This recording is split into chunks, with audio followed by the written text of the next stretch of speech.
Well, for a long time, I would work on cultural theory and popular culture, and I wanted to write about the importance of martial arts in everyday life, in people's lives, and I started to do that by writing about Bruce Lee. Bruce Lee, not just as a film character, but as someone who changed people's lives. So it's from seeing him on film, he has an impact on you, and people start doing martial arts, and that changes your life. So that was my starting point.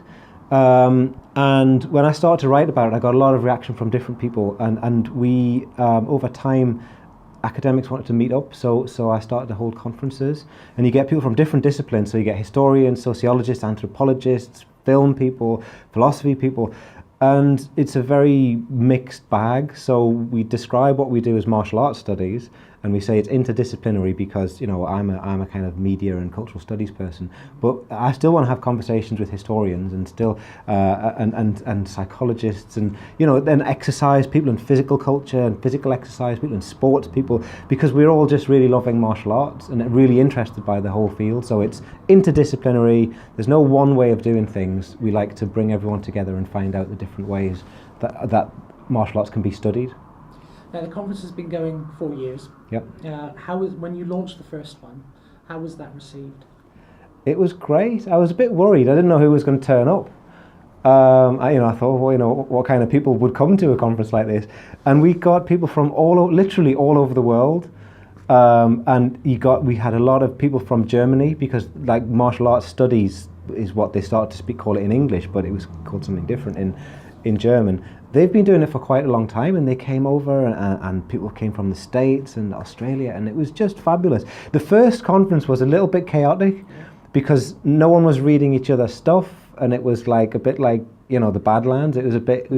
But by the time we had the second conference, we'd already started publishing the journal. There'd been books published, so people started to form a common language and a common set of terms. And the second one was much more kind of professionalized almost, you know what I mean? Yeah. The first one was like eclectic. The second one was gradually more people are on the same wavelength, starting to ask the same sorts of questions. Now, you mentioned the second conference, and we were there for that. Yeah. And one of the things that I noticed and was very taken aback in a positive way, but also pleasantly surprised, was to see that the range of martial arts or fighting systems was covered was very, very broad. Like, for example, there was the analysis of medieval fighting techniques, and to the point where they actually tried to fight wearing the medieval armor and how it would work and breaking it down. Is that one of the things that you've noticed, that it's not just Chinese martial arts or Japanese martial arts, but people who've studied fighting systems at every level are attracted to what you do? I think it's something about the term martial arts. I mean, for me, and this has been pointed out to me quite a few times, that for me, martial arts signals Asian martial arts. But the people who do historical European martial arts go, hang on a minute, this is more global than just the Asian stuff. But the Asian stuff is what the kung fu craze of the 1970s, pioneered and led by Bruce Lee. That's the thing that organizes certainly a lot of my thinking about it. So when the people come, like you're talking about Daniel Jacque, who comes over with his suit of armor and everything, and they're all about how did they fight in medieval Europe, that really enriches my thinking. And I think it's a two-way thing, where people from, like historians, then they speak to theorists and they speak to all sorts of different people, and I think that's mutually beneficial and really enriching, because people in an academic field, if you're just reading stuff in that field, you just do things that way, and then if you come out of that field and go, well, what they're talking about this in a different discipline, really broadens your perspective and improves everything. Absolutely, I totally agree. Now, this year's conference is very different to what you've done before, because it's dedicated to basically the one man that we all look up to in martial arts. It's Bruce Lee, which is the 45th anniversary that's coming up of his sad passing, of course the release of Enter the Dragon. Now, you've written books about Bruce Lee, you've studied him at every level, academically, so forth.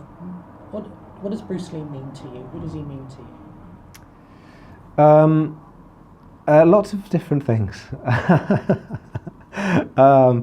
It's like that question in Highlander, where are you from? And he says lots of different places, because like Bruce Lee means lots of different things. He was the inspiration. He was the person you would want to be like as a martial artist. He was kind of he means kung fu. He was a beautiful kicker. I did taekwondo mainly because I wanted the kicks.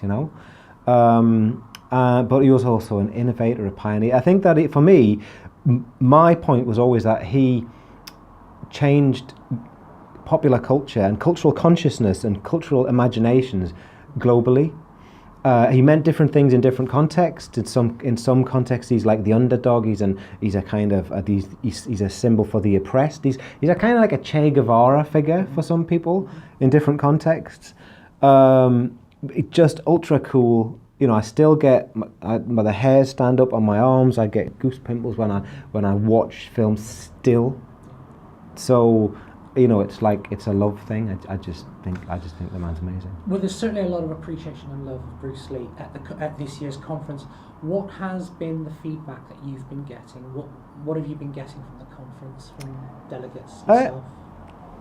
Everyone's having a nice time. I think this year we were very selective, and we decided to just do one stream of people speaking. So it's not broken up into little groups where there's different seminar rooms simultaneously. So we've got one stream, presenter after presenter, and that's great because everyone's on the same page. Everyone's talking to each other. There's no groups breaking off, and so it's small enough for us to all get to know each other.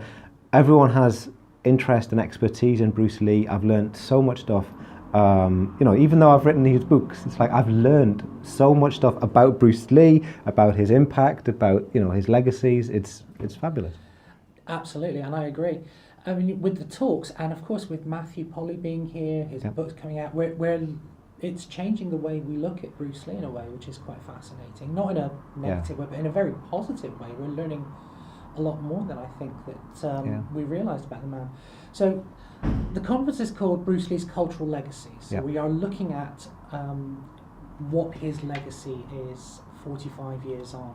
So in your honest opinion, and having studied, read, embodied everything about the man, what do you feel is his lasting legacy? What has he left us?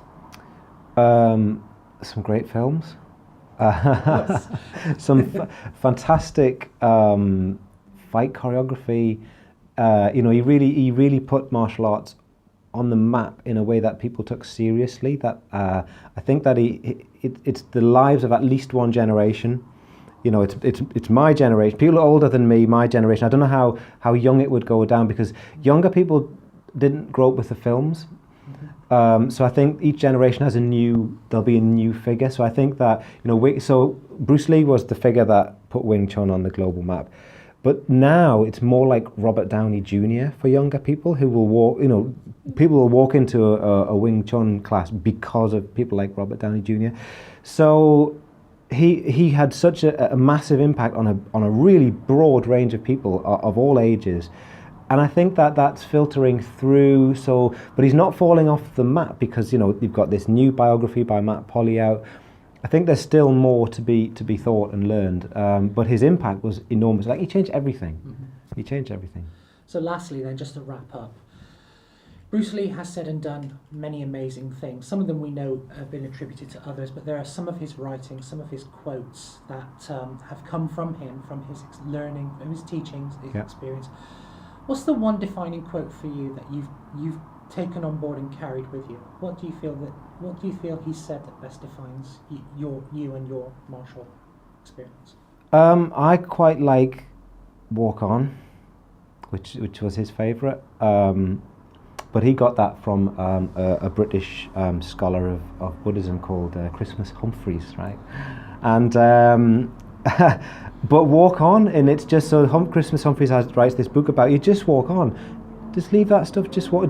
I mean, the thing that I say to myself or to I think anyone who's near me, I just say, well, you've got to keep on keeping on. And I use that as if something terrible's happened to someone, I say, come on, you've got to just keep on keeping on. If something great's happening, you go, yeah, keep on keeping on, keep on doing that thing. But it also means you just keep going, and it's not resignation, it's determination. I'm just going to keep on.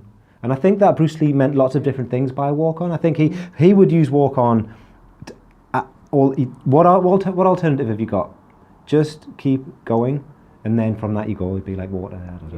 But I prefer walk on. Mm-hmm.